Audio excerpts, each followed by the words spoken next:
Thank you for being here on a Saturday.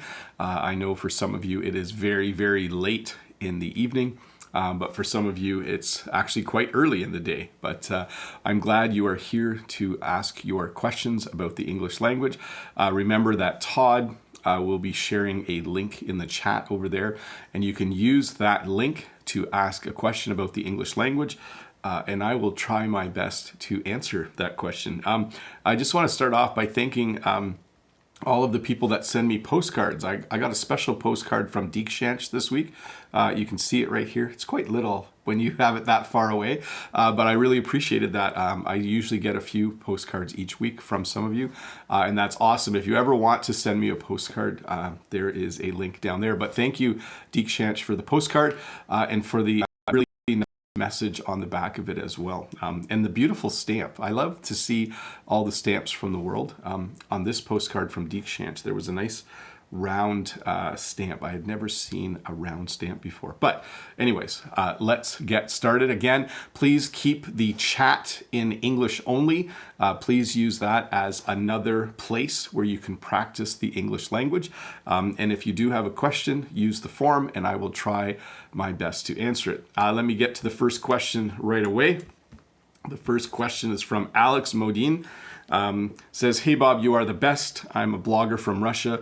What would you recommend to improve my level of English? I'm inserting a word there, and to start YouTube in English or on English. So there's a couple things there. What would I recommend to improve? Basically, I always recommend that you read, write, listen, and speak, that you do all four of those and you build your vocabulary.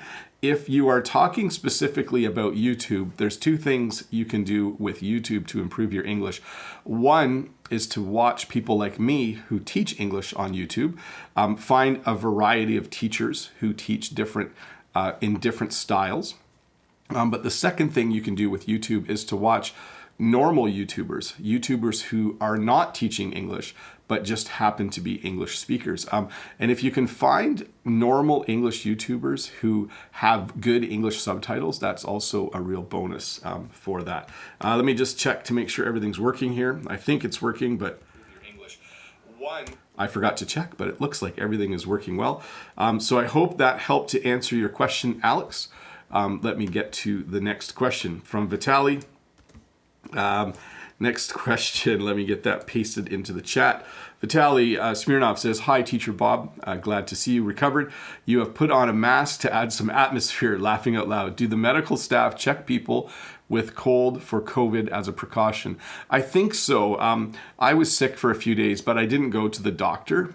It just felt like a normal cold or a normal flu. So I'm not sure what they are doing right now at the hospitals, but I think they are certainly taking a lot of people's temperatures. One of the first signs that you might have something more serious is that you will have a fever. So I think that's happening a little bit more. But for me, I was just sick, a routine illness, lost my voice a little bit, etc., etc.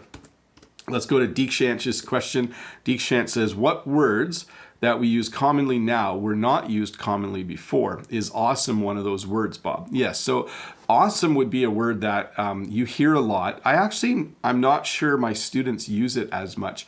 A year ago or 2 years ago, they were using the word lit. They would describe awesome as being lit. Words come in and out, okay? So for instance, in the 70s, there was a lot of, in the 1970s, there were a lot of words that were in, like people said things like cool or rad when they were talking about awesome. So maybe I should do a separate video on that. I should do a video on words that are less common now, but were common in the past, because you do still hear less words that are less common sometimes when you watch a TV show or a movie. So it's a great question. Let's see here. Aslan has the next question. Aslan says, hi, Bob. I like that my name makes you smile, but what original Canadian names are there in Canada? We don't have a lot of original names in Canada. All of the traditional English names are very popular. Names like Robert or John or Dave.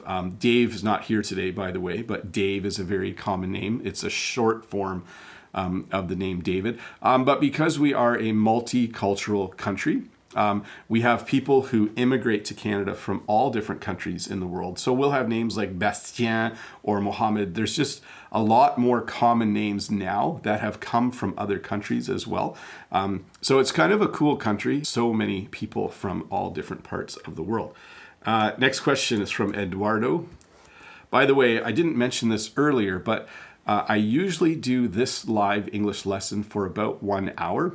This morning, I will probably talk for about half an hour, maybe 35 minutes, because my voice is back and it feels really good, but I don't want to overdo it. But I still wanted to make sure we had a live English lesson today. Eduardo Botrel says, "Hi, Bob. I have a question. When you are not very hungry and someone asks you, 'Are you hungry?' what answer should I use? So, more or less, or kind of?" So if I'm not very hungry and someone says, "Are you hungry?" sometimes I will just say, "I'm not that hungry, but I could eat." If someone is offering food to me, I might say, "I'm sort of hungry.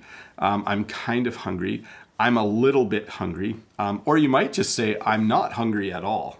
Because if you're not hungry, you might just say, "I'm not hungry at all.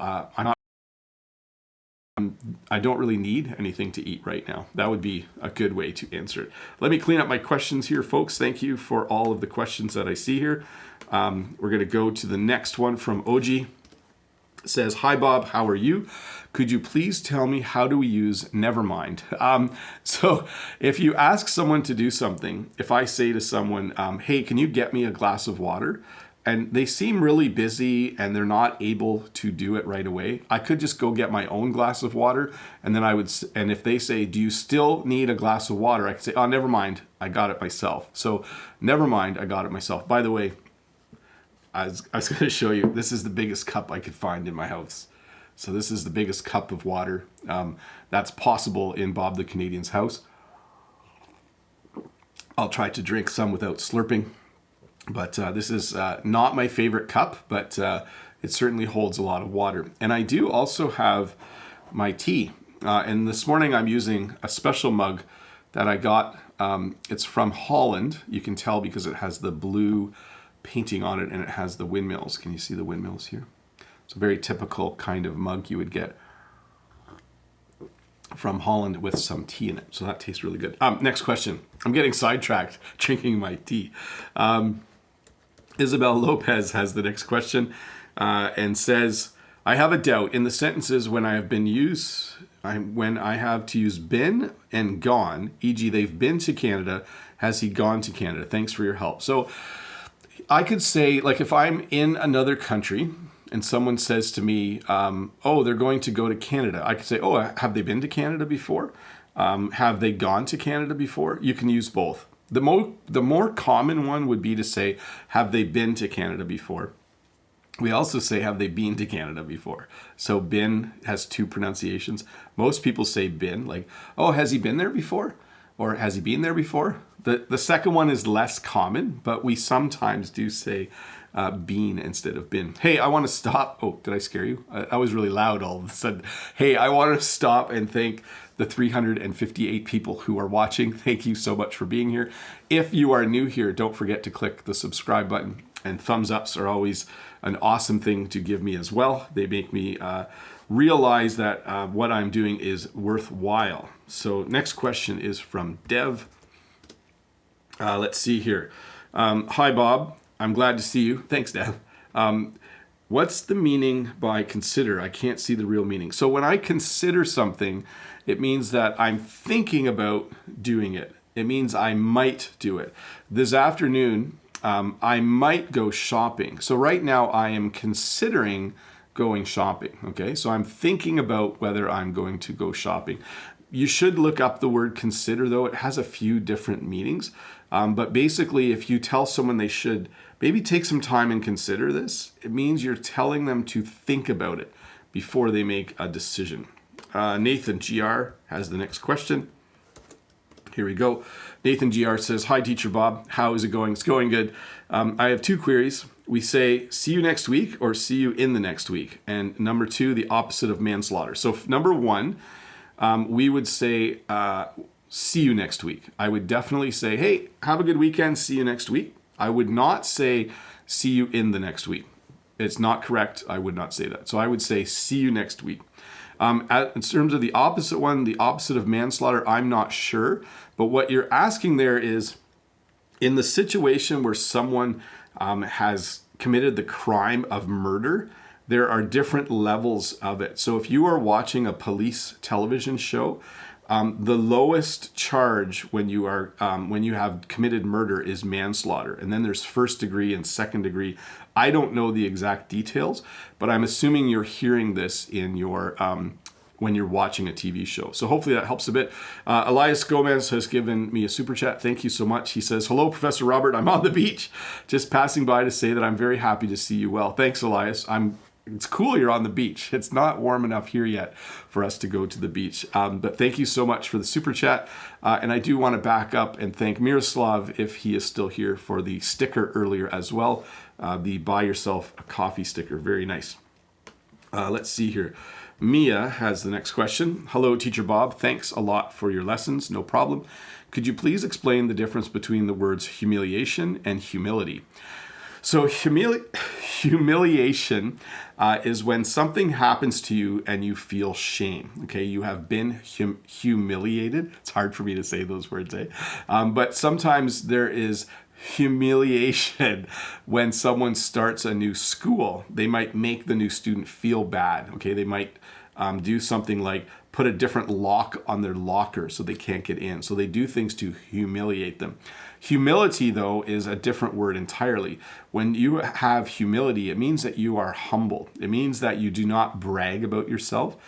You are a very humble person. You have lots of humility. So look those two up to get a good, solid definition of the two.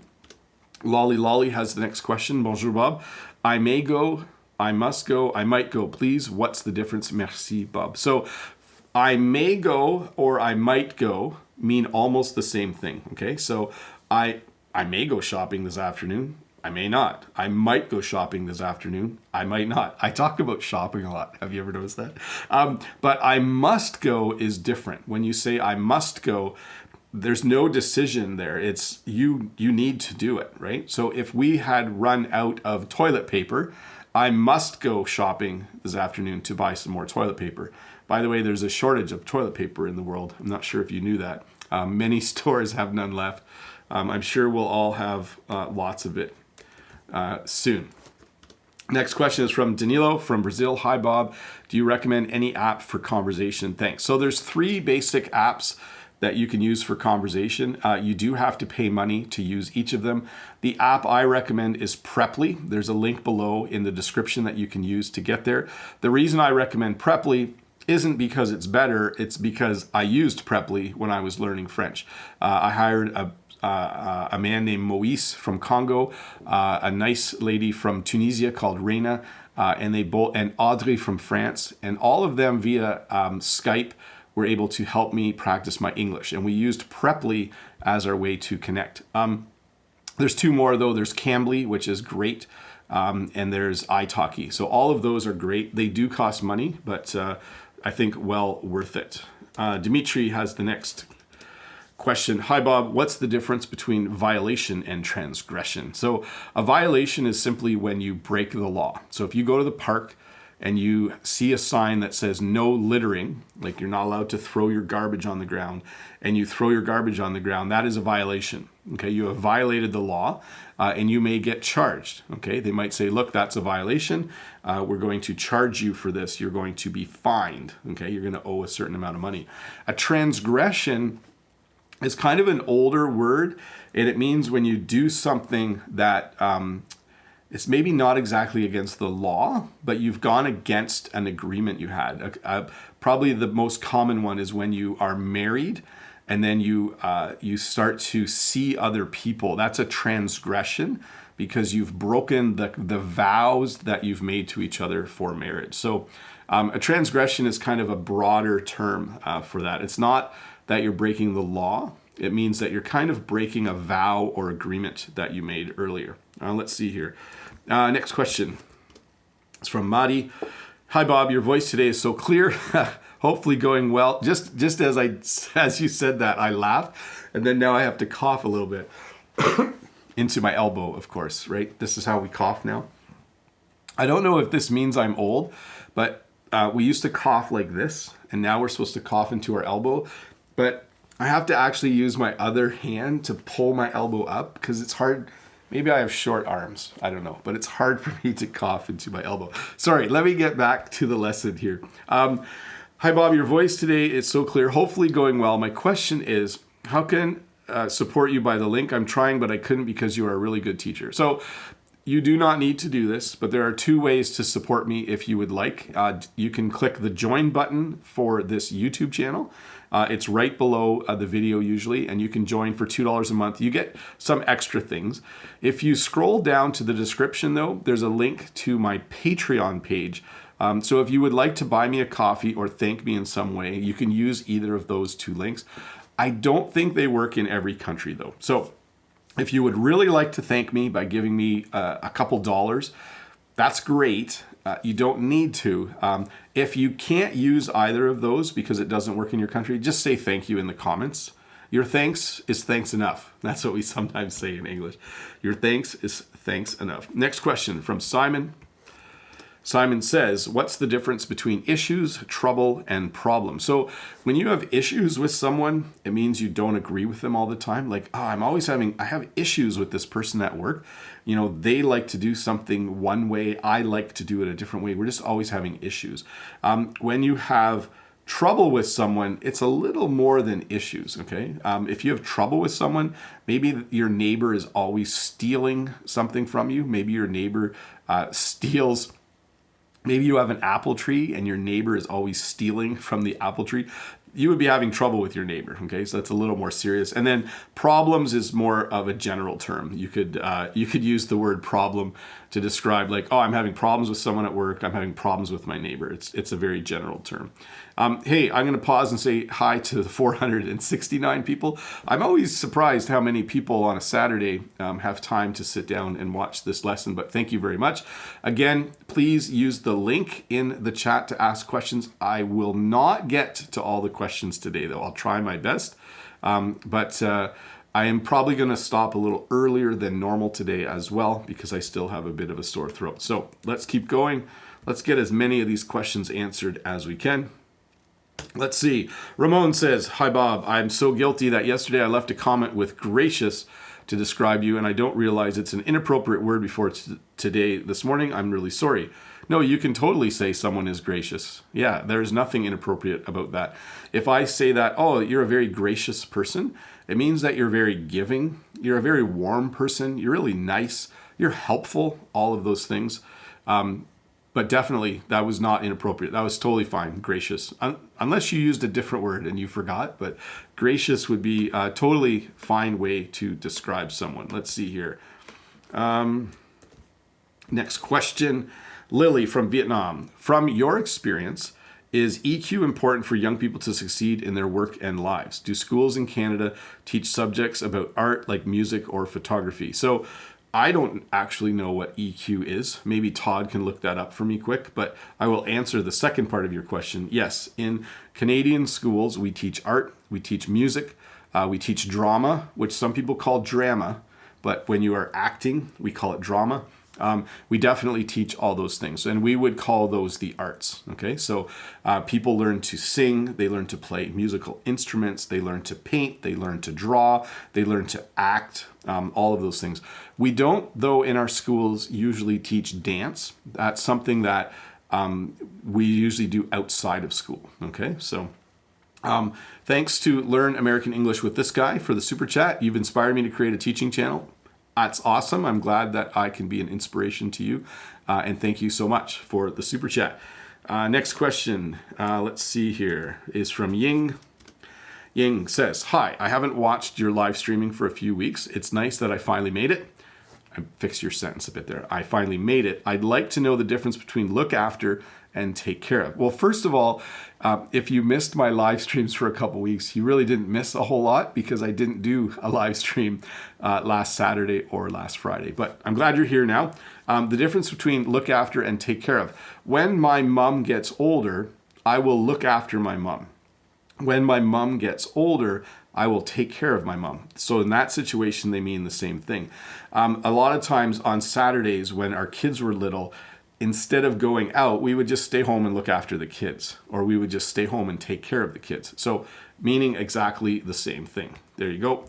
Next question is from Israel. Israel says, hi Bob, how are things going? What's the difference between very little and very few? How do you pronounce I'd and I've? Thanks a lot. So first part I'll answer first. If I have very little of something or very few, there is a slight difference, okay?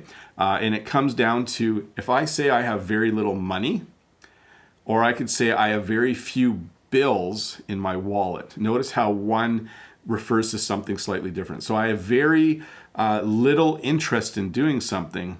I can't say I have very few interest. That doesn't make sense. So always separate it into this. So I have very little desire to do something. I have very little excitement. I'm not explaining this well. I have very few children. That's not true. I actually have more. I think when you're talking about something that's countable, you can use few, okay? So I have very few cars. I have very few kids. Actually, I have 5 kids, which is a lot. I have very few pets. But when I say I have very little, it's a broader thing, right? So I have very little money in the bank right now. I actually don't know how much money I have in the bank right now. I think it's about the normal amount. Not a lot, not a little. So there we go. That's Bob's lesson on finance. Next question from Edison. Hello, Bob. Could you recommend some practice materials or method about preparing tech interviews? Thanks. So I've noticed this question comes up from time to time, and I did some research on YouTube, and there aren't a lot of example videos on how to do a technical interview or a job interview in English. So I think your best bet is to probably just make sure you know the material well and make sure you are able to talk about if you're applying for a job or you're going for an interview and they're going to talk about computers or they're going to talk about apps, just do as much work as possible on your own so that you're ready to talk about it. But there's very little practice material for those specific kinds of subject areas. So I don't have a lot of good advice for you, Edison. Sorry about that. Hopefully you can just do your best to prepare and go in and do a good job. Valerie, hello Bob, wish you a strong health. Tell me please the difference between to tear and rip, and how is it correct to say to turn or to twist a nut? So first of all, when you tear some paper or rip some paper, it's the same thing, okay? Sometimes I had it once where I tore my pants, so I ripped my pants. So you can use both words there. And then the second one, when you turn a nut, okay? So you put a wrench on a nut and you turn it and you tighten it, okay? But you would not say that you are twisting it. It works, like you could say, oh, I was twisting as hard as I could. But normally you would say you're going to turn it or you're going to tighten it, okay? I think I forgot part of a question. I'm just going to back up. Way back to Israel said, how do you pronounce I've and I'd? So I'd like to go shopping today. I've had a lot of time lately to sit around and think because I was sick. So I'd and I've. There you go. Let me get to the next question. Let's see here. Next question is from Bilal. Hello, dear sir. My question is, does this sentence, I had to go there, have repetition of going? Thanks. So I had to go there. No, it simply means that you went there once. So the other day, the tire on my van was flat, so I had to go to the garage. It means that I went to the garage one time, okay? So there's no repetition there. If I was to say something like, last year I was going to the garage almost every week, there's some repetition there. Or when I was young, I went to the garage. That could have repetition. But when you say that you had to go somewhere, it's simply, a one-time thing. Next question from Lizeth. Lizeth says, Lizeth Martinez, Bob, thanks for your time. I have a question. Do you have a video about the passive causative, or could you explain to us faster that topic? No, I'm not going to try to explain the passive causative in a live stream. It's simply too difficult. So basically, it's like when one person is causing another to do something, that's your passive causative. Let me find an example sentence for you, though, so that I have something that's legitimate. So it would be the manager had the report written by the assistant. Okay, so in that situation, you have an example of the manager had the report written by the assistant. So he is causing the assistant to do the writing. This is why I don't like to answer grammar questions during a live lesson. They're far too complex sometimes to do it well. Next question. Dima says, what does "we gonna bring the max out" mean? I'm gonna guess this is a lyric from a video. We're gonna bring the max out. See, in my world, a Mac is simply a laptop that you use. But I don't know in that scenario or in that situation what that would mean, okay? I'm imagining you're listening to a song and that is a lyric. Let's see here. Next question. This guy says, I see you live stream from a classroom sometimes. What grade do you teach? Keep up the great work. Thank you very much, this guy. Yeah, currently I teach grade 11 business, and I teach grade 11 French, and I teach grade 12 French. So I'm a high school teacher in Ontario, Canada, and my school, and my principal have graciously said that it's totally fine for me to do a live stream before work on Friday morning. So that is usually the live stream that you see that I'm doing from my classroom. And then this live stream is obviously from home. Soon we will return to the great outdoors for this live stream. For those of you that have been here for a while, we will soon be doing this live stream outside again in a month or two. And then that's just my favorite time to do a live stream. Let me get to the next question here. Let's see here. Next question is from Bayerzan from Kazakhstan. Hi, Bob. Do you celebrate in Canada the 8th of March, International Women's Day? We do celebrate all the regular holidays. International Women's Day would not be a major holiday. It would be kind of a secondary holiday. So we have holidays where we get days off work, which we call statutory holidays. It is just a day of celebration. There is nothing... if it was on a Friday, we wouldn't get the day off work. We should, though. That would be really cool. And I would enjoy having another day off work. Marnia from Ukraine says, hi, Bob. Could you pronounce poor and poor? American YouTuber Nab said they are homophones, but I was taught to pronounce them differently.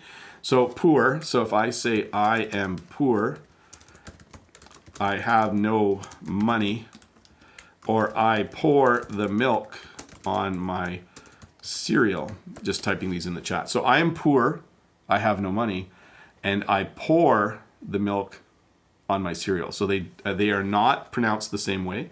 So a poor person has very little money, and if I was to tip this cup, I would pour water onto my desk. So poor and pour. Hopefully that makes a little bit of sense. Let me go to the next question. Let's see here.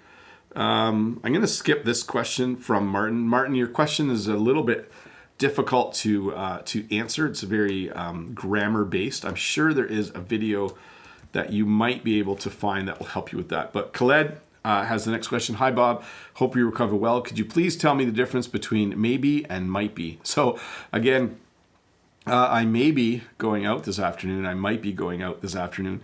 Both indicate that there's a possibility that I'm going out. There's a possibility that I'm staying home, right? So I may go out this afternoon. I might go out this afternoon. So I may be going out. I might be going out. Notice I put the word be in there, or I removed the word be the second time because it's kind of one of those words that doesn't need to be there, right? I might go out. I might be going out. I might be going out today. So English is weird. I'm sorry about that. It is kind of a strange language. Let's see here. On the street. So Syed Akil Shah says, hi, Bob. On the street, in the street, what is the difference? So when we go to market in the summer, the market is on the street, okay? When kids run outside and they play hockey in the street. There are, by the way, in Canada, in our subdivisions, kids often play hockey in the street, okay? They also play hockey on the street. So I'm thinking off the top of my head, they might almost mean the same thing, okay? So I could park my car in the street. I could park my car on the street. So I wouldn't worry too much about that one, Syed. I think that they're almost the same in terms of their usage. So let me just check. We has the next question. What is the past tense and how to use it? So I'm not going to describe how to form the past tense, but here is what I will tell you is a really good trick to practice your past, your present, and future. That's to learn words like yesterday, right now, and tomorrow, and use them as trigger words to practice those tenses. So I would say something like, yesterday, I ate a pizza. Right now, I am eating a pizza. Tomorrow I will eat a pizza, or tomorrow I am going to eat a pizza. So just try to create sentences that start with the word tomorrow in your mind to practice. That start with the word yesterday to practice the past tense. Okay, yesterday I ate some pizza. Yesterday I went to school. Yesterday I worked all day. Start to learn the fact that when you connect a trigger word, that it makes you use the correct tense, okay? So last night, yesterday, last week, last year. Anytime you use those words, make sure you're remembering that you need to use the past tense, okay? Or a version of the past tense. Let me see here. I know this is going to make some of you sad, but I am going to end the live stream. I know I normally go for 1 hour, but I think that my throat feels great, but I don't want to overdo things. So it was good that I could do this little 30-minute live lesson with you. I hope that it helped you learn just a little bit more English. And I apologize again. There are lots of questions that I did not have time for. So I'm sorry about that, but I hope you have a good rest of your day. I hope that your weekend goes well. Don't forget to come back tomorrow and watch parts of this again with the subtitles on. Oh, and I also need to apologize. Yesterday's lesson, I forgot to upload it as a podcast. I will do that later today. And this lesson as well will be available as a podcast in a few hours from now. But please don't forget, it's always great to watch a video twice to train your ear just a little bit more. So I apologize to all the people that just got here. I know some of you don't make it until the second half, but we got to keep Bob the Canadian's voice working really well. So I think it was nice to be here for 30 minutes. I hope that you're having a good day. I feel really bad, can you tell? I want to keep going, but I also feel just a little tickle in my throat, and I feel like I should maybe put a stop to this. Anyways, once again, thanks for being here. There was a question earlier about what it means to join my channel or how you can thank me. If you are someone who wants to do that, there is a join button below. There is also in the description a link to my Patreon. No pressure. There is no expectation that you do that. But if you do want to buy me a coffee, think about it, because I like to have a coffee once in a while. It makes me feel warm and fuzzy inside. Anyways, thanks, Todd, for being here. Dave couldn't be here today, but thanks, Todd, for hanging out and taking care of things. And I'm just going to say bye to everybody, and I'm going to push the button that stops the live stream